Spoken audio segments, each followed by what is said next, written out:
Avant la fin 2021, les premières maisons imprimées béton 3D seront habitées par des familles sur l'écoquartier Rémavert à Reims. On n'est plus en train de réaliser des prototypes expérimentaux. Aujourd'hui, on est rentré dans la phase de production effective de notre chantier. C'est un grand succès, avec une qualité d'impression, une régularité bien plus importante que précédemment, et désormais des murs que l'on peut imprimer en quelques heures à une vitesse plus élevée qu'auparavant. C'est un aboutissement et surtout un commencement, puisque c'est l'entrée sur le marché de cette innovation pour ce qui est du bâtiment et de l'habitat.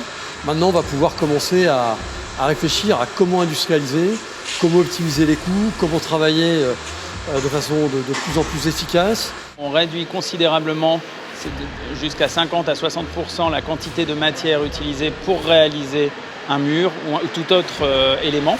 Cela nous permet donc de réduire l'empreinte carbone, tout en jouant également sur l'empreinte carbone du matériau en lui-même.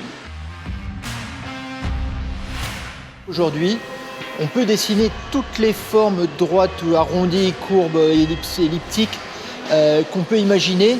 C'est le robot qui va faire en sorte qu'on va retrouver ces formes plus ou moins droites ou courbes, et tous les éléments sont différents. C'est-à-dire qu'aujourd'hui, on est capable d'industrialiser du sur-mesure. Florian Novillia nous accompagne depuis 2017. Et ce travail, on a pu le faire grâce à eux, grâce à leur soutien.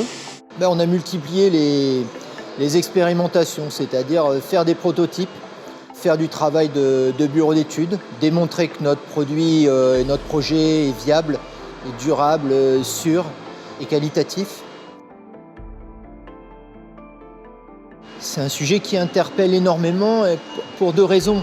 La première raison, c'est qu'on vient d'obtenir cette certification, et pour du logement en France, c'est une première. La deuxième raison, c'est qu'on voit que ce mode constructif, aujourd'hui dans le monde, il commence à se multiplier, il commence à y avoir beaucoup de concurrents, et de nombreux projets naissent sur notre continent et aussi en Amérique, en Chine. On a beaucoup de questions à la suite de la publication de Latex, beaucoup de questions, et aujourd'hui on envoie les éléments à tel constructeur, tel autre et autre, en disant tenez voilà, maintenant il reste à l'industrialiser.